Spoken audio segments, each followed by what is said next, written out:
श्री गणेशाय नमः। नमस्कार दोस्तों, ये राशिफल चंद्र राशि पर आधारित है। चंद्रमा मन का कारक है। हमारे मन पर जो भी उतार चढ़ाव आते हैं वो चंद्रमा की स्थिति लेकर आती है। इस वजह से चंद्रमा की पोजीशन हमारे रोज के जीवन को बहुत ज़्यादा प्रभावित करती है और इसके अकॉर्डिंग हमारा दिन अच्छा या बुरा जाता है। तो आइए जानते हैं इस दिन चंद्रमा आपके लिए किस तरह के परिणाम लेकर आ रहा है।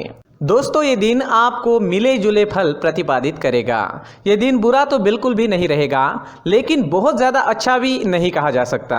फिर भी अच्छे संयोग होने के कारण ये दिन आपके लिए शुभ ही रहेगा। इस दिन चंद्रमा आपकी कुंडली में तीसरे भाव में रहेंगे, थर्ड हाउस में रहेंगे और वहाँ से भाग्य स्थान पर दृष्टि डालेंगे। तो दिन काफ़ी अच्छा और भाग्यशाली साबित हो सकता है। तीसरा भाव पराक्रम का स्थान कहलाता है। तो इस समय में आप पराक्रमी रहोगे। जी हाँ, जो भी काम हाथ में लोगे उसे आप अच्छे से निभाओगे। इस समय में लगभग हर क्षेत्र में आपको कामयाबी मिलेगी। सुबह से ही आप प्रसन्न रहोगे, फ्रेश रहोगे, पॉजिटिव सोच के साथ जीवन में आगे बढ़ोगे। व्यापारियों के लिए भी ये समय काफी अच्छा रहेगा। व्यापारी इस दिन खुलकर निवेश कर सकते हैं। ये समय आपके लिए तरक्की लेकर आया है, तो अच्छे समय का अच्छा लाभ जरूर उठाएं। इस समय में आपकी धार्मिक चीजों की ओर रुचि बढ़ती दिखाई देगी। आप धार्मिक रहोगे। इस समय में धार्मिक यात्राएं भी हो सकती है और घर में कोई धार्मिक कार्य भी संपन्न हो सकता है। दोस्तों, इस समय में कुछ लोग आपसे मदद भी मांगने आ सकते हैं। उन्हें सही राह जरूर दिखाएं। इस समय में आपकी बोली में मिठास रहेगी। लोगों को प्रभावित करने में आप कामयाब रहोगे। अगर आप राजनीति में हैं तो आपकी तरक्की काफी तेजी से हो सकती है। आप इस वक्त एक अच्छे वक्ता के रूप में नजर आ रहे हो। अगर कोई सरकारी काम करना है तो कर लीजिए, काम सफल होगा। समय बिल्कुल सही है। किसी नई चीज की खरीदारी करनी है, कोई बड़ी खरीदारी करनी है या कोई नया काम शुरू करना है, नया बिजनेस शुरू करना है, तो इस समय में काफी सुंदर योग बन रहा है। इस समय का फायदा जरूर उठाएं। किसी भी चीज की नई शुरुआत इस दिन आप कर सकते हो। इस समय में आपका पराक्रम बढ़ेगा, मान बढ़ेगा, प्रतिष्ठा बढ़ेगी। खेल कूद से संबंधित क्षेत्र से जुड़े लोगों के लिए समय काफी अच्छा है और डिफेंस सेक्टर में काम करने वाले लोगों के लिए भी समय बहुत ही बढ़िया रहेगा। प्रमोशन या नया जॉब पाने के लिए भी समय आपके लिए अनुकूल रहेगा। अगर इस तरह का कोई काम आपको करना है तो प्रयास जरूर करें, आप सफल हो सकते हैं। इस समय में यात्रा के भी अच्छे योग बन रहे हैं। अपने बिजनेस या जॉब से संबंधित यात्रा भी इस समय में आपको करनी पड़ सकती है। यात्राएं शुभ रहेगी, सफल रहेगी। विदेश यात्रा के योग भी इस समय में बन रहे हैं। विदेश से धन कमाने के मौके भी मिल सकते हैं। इस दिन आर्थिक स्थिति मजबूत रहेगी और आप शांत व आनंदी जीवन का अनुभव करेंगे। तो देखें तो लगभग हर क्षेत्र में कामयाबी व सफलता इस दिन आपको मिलती दिखाई दे रही है। नौकरी करने वालों के लिए और व्यापारियों के लिए समय हर प्रकार से शुभ साबित होगा। अगर स्टूडेंट्स की बात करते हैं तो स्टूडेंट्स को छोटी मोटी बाहरी रुकावटें आ सकती है। इससे पढ़ाई थोड़ी डिस्टर्ब हो सकती है। जैसे अचानक से मेहमान घर आ सकते हैं, अचानक आपको कोई नया काम करना पड़ सकता है, लेकिन समय काफी अच्छा है। अंत में आपकी पढ़ाई मन मुताबिक पूरी जरूर होगी। अगर पर्सनल लाइफ की बात करते हैं, लव लाइफ की बात करते हैं, तो लव लाइफ के लिए भी ये समय बेहतरीन है। कोई ऐसा रिश्ता आपके जीवन में बन सकता है जो आपने सोचा तक नहीं होगा। जी हाँ, जीवन के हर पल का पूरा आनंद उठाने की कोशिश जरूर करें और आपके अपनों के जीवन को खुशियों से भर दें। इस दिन आपका स्वास्थ्य बढ़िया रहेगा। आपका स्वास्थ्य बिल्कुल ठीक रहेगा, स्वस्थ और मस्त रहोगे। इस समय में हरे रंग का अगर आप इस्तेमाल करते हैं तो आपके लिए बहुत अच्छा रहेगा और 5 अंक इस दिन आपके लिए लकी साबित हो सकता है। दोस्तों, ये राशिफल चंद्र राशि पर आधारित है, लेकिन कभी कभी हमारी पर्सनल कुंडली में बाकी ग्रहों की पोजीशन कुछ इस तरह की होती है कि आपके राशिफल परिणाम में बदलाव दिख सकता है। इसलिए राशिफल को एक मार्गदर्शन के तौर पर ले तो ज्यादा अच्छा रहेगा। व्यक्ति को अपने जीवन में सफल होने के लिए मेहनत के साथ साथ भाग्य का साथ होना भी बहुत ही आवश्यक होता है। अगर व्यक्ति का भाग्य उसका साथ देता है तो कम मेहनत में ही अधिक सफलता प्राप्त होती है। परंतु कई बार ऐसा देखा गया है कि व्यक्ति के जीवन में कई ऐसी घटनाएं घटित होती है जिसकी वजह से उसको बहुत सारी परेशानियों का सामना करना पड़ता है और इस स्थिति में व्यक्ति को बिल्कुल भी समझ नहीं आता कि ऐसा क्यों हो रहा है।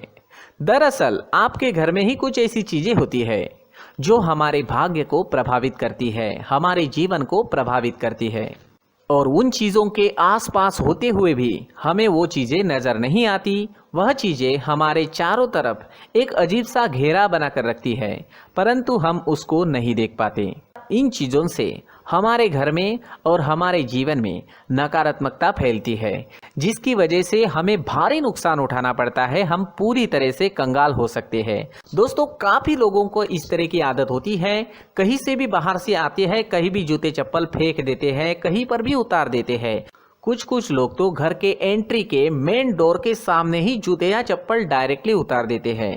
दोस्तों, ध्यान रखें, जूते चप्पल हमेशा साफ सुथरे रखें और उनको उनकी जगह पर रखें। उनके लिए एक स्थान बनाएं, उस स्थान पर रखें। अगर कोई व्यवस्था उनके लिए की है तो बहुत ही अच्छी बात है, वहां पर उन्हें रखें, साफ सुथरा रखें। जूते चप्पलों को उनकी जगह पर कुछ इस तरह से रखें कि वो देखने में भी अच्छी लगे। अगर वो चीजें देखने में अच्छी लग रही है तो फिर उनसे नेगेटिव एनर्जी उत्पन्न होने की संभावना बिल्कुल भी नहीं रहेगी।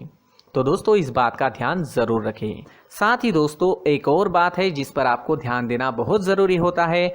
हमारे घर के छत के ऊपर जिन चीजों का हमें काम नहीं होता है, उन्हें हम घर के छत के ऊपर रख देते हैं।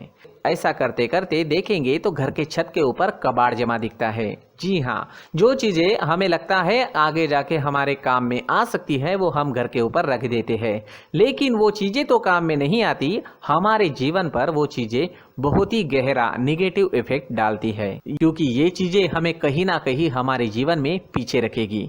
इस वजह से घर के छत को पूरी तरह से साफ रखें, पूरी तरह से साफ सुथरा रखें, क्लीन रखें। साथ ही दोस्तों, हम हमेशा देखते हैं घर के ऊपर जाने के लिए जो सीढ़ियां हैं, उन सीढ़ियों के नीचे जो जगह होती है वहां पर सामान हमेशा रख दिया जाता है। वो जगह ही ऐसी है कि सामान को खींच ही लेती है। वहां पर आपको कुछ ना कुछ सामान मिलेगा ही। अगर हम सीढ़ियों के नीचे सामान रखते हैं तो हमारी उन्नति होना बहुत ही मुश्किल है।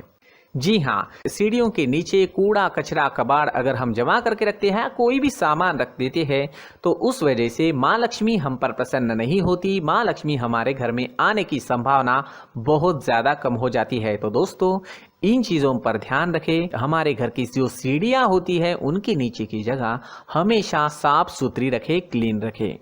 साथ ही दोस्तों, अगर आपके घर में ऐसी कोई चीज मौजूद है जिसका आपको काम नहीं है, जैसे टूटे फूटे बर्तन, आईना, तस्वीरें, इलेक्ट्रॉनिक सामान, सोफा, कुर्सी, टेबल, पलंग, घड़ी, झाड़ू, गमला इत्यादि, तो आप इन सामानों को अपने घर से तुरंत ही बाहर निकाल दीजिए, वरना इससे आपको बहुत बड़ी परेशानी हो सकती है।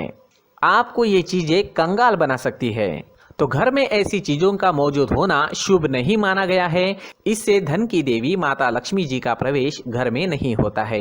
इन चीजों से आपके घर में नकारात्मक ऊर्जा का संचार होता है और जिस वजह से व्यक्ति को मानसिक समस्याओं का सामना भी करना पड़ता है।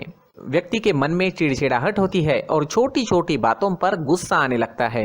आप जो भी कार्य करते हैं उसमें आपका मन नहीं लग पाता है।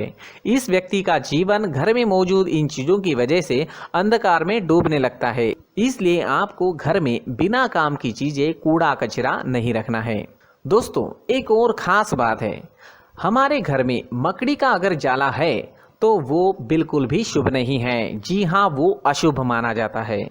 घर में मकड़ी का जाला होना अशुभ है। इससे आपके अच्छे दिन भी बुरे दिनों में बदल सकते हैं, क्योंकि मकड़ी अपना जाल शिकार को फंसाने के लिए बनाती है। और अगर आपके घर में मकड़ी का जाला है तो इससे घर में नकारात्मक ऊर्जा का प्रभाव अधिक बनता है और वास्तुशास्त्र के अनुसार इससे सकारात्मक ऊर्जा का नाश होना शुरू हो जाता है। दोस्तों, मुख्य द्वार भी हमेशा साफ सुथरा रखें। मुख्य द्वार को हमेशा सजाया जाता है, क्योंकि मुख्य द्वार से ही हमारे घर में लक्ष्मी का प्रवेश होता है।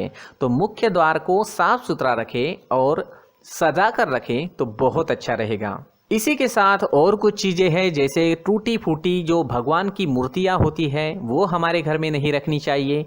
साथ ही जो भगवान के पुराने फोटो है जो जमा करके रखे हुए होते हैं, तो दोस्तों वो चीज़ें नहीं रखनी चाहिए। जो भगवान के फोटो या भगवान की मूर्तियाँ जो घर के मंदिर में हैं, बस वहाँ तक सीमित है। अगर आपके घर के शोकेस में भी वो मूर्तियाँ रखी है, कुछ फोटो रखे थे, उन्हें भी साफ करते रहना चाहिए। जिन चीज़ों को हम मेंटेन नहीं कर पाते, साफ नहीं रख पाते, उन चीज़ों को घर से हटा देना ही आपके लिए अच्छा रहेगा।